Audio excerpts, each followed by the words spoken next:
एक मामूली आदमी ही तो है, सिर्फ एक घर जमाई, इससे ज्यादा इसकी हैसियत कुछ नहीं। अवनी को मन ही मन रिया पर बहुत तरस आ रहा था, क्योंकि उसकी शक्ल पढ़कर वो पहचान गई थी कि रिया इस सगाई से बहुत ही अनकंफर्टेबल महसूस कर रही है।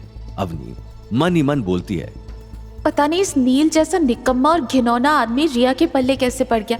दिन में ये 4 लड़कियां तो अपने साथ घुमाता ही है। पता नहीं बेचारी रिया का क्या हाल होता होगा। काश मैं इसके लिए कुछ कर पाती। अवनी रिया से कुछ कहने ही वाली थी कि तभी गौतम ने अवनी को अपनी तरफ खींच लिया और अपनी बाहों में जकड़ लिया। गौतम की इस अजीब सी हरकत से सभी लोग चौंक गए और तभी सुलेखा ने उसकी चुटकी लेते हुए बोला, राम राम राम, क्या जमाना आ गया है। घर जमाई तो है ही और ऊपर से इतना बेशर्म भी है। इतने सारे लोगों के बीच भी ये रोमांस करने से बाज नहीं आ रहा। अवनी को भी गौतम की बात अच्छी नहीं लगी और वो खुद को उससे छुड़ाने लगी, लेकिन तभी गौतम ने उसे कस के पकड़ लिया और बोला, अवनी शांति से खड़ी रहो, मुझे यहाँ पर एक खतरे की आहट महसूस हो रही है। गौतम की बात सुनकर अवनी तो फिर भी शांत होकर खड़ी हो गई, लेकिन सुलेखा के कलेजे को ठंडक नहीं पड़ी और उसने फिर से गौतम को जलील करने के लिए बोला, अरे खतरा तो हमें कुछ ना दिखाई दे रहा है। तुम क्या कोई जादूगर हो जो तुम्हें खतरे दिखाई देने लगे हैं? यूं बड़ों के सामने बेशर्मी करने का लाइसेंस तुम्हें दिया किसने? हाँ? रिया ने सुलेखा को चुप रहने का इशारा किया और बोली, चाची प्लीज, वो दोनों मियाँ बीवी हैं, जो करना है वो करें, हम कौन होते हैं दखल देने वाले।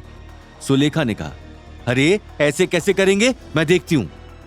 इससे पहले कि सुलेखा अपनी बात को पूरा कर पाती, रिया की गाड़ी जो खराब हुई थी वहां खड़ी हुई थी, उसके बोनट पर आकर एक खंजर गड़ गया, जिसको देखकर वहां खड़े हर इंसान की हवा निकल गई। अवनी ने डर के मारे कपकपाते हुए बोला, ओह गॉड गौतम, तुम बिल्कुल सही कह रहे थे। लगता है यहाँ कुछ बहुत बुरा होने वाला है। चलो हम जल्दी चलें। वो सब लोग निकलने ही लगे थे, लेकिन शायद इस वक्त बचना उनकी किस्मत में नहीं था। उनके सामने नकाब पहने 5 लोग आकर खड़े हो गए और तभी वहां पर तूफानी बारिश भी शुरू हो गई, लेकिन वो सब उन नकाब पोश गुंडों के खौफ के मारे वहीं खड़े रहे। गौतम चिल्लाया, कौन हो तुम लोग, क्या चाहते हो हमसे? तभी उन 5 गुंडों ने एक एक करके अपना नकाब उतारना शुरू किया। उनमें से सबसे आगे एक गंजा गुंडा खड़ा था। उसने अपने सर पर उंगलियों से तबला बजाते हुए बोला, रोनी, रोनी नाम है मेरा।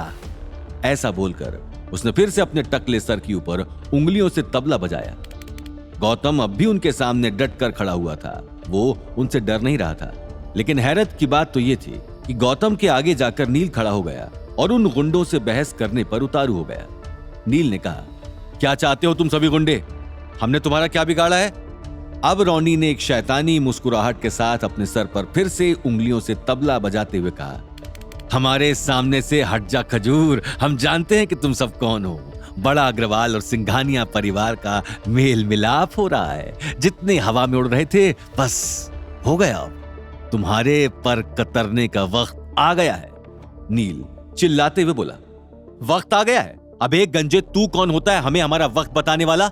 जा यहां से, तू जानता नहीं मैं तेरे साथ क्या कर सकता हूं। उस गंजे आदमी ने फिर से अपने टकले सर के ऊपर तबला बजाते हुए बोला, क्या कर सकता हूं तू बता?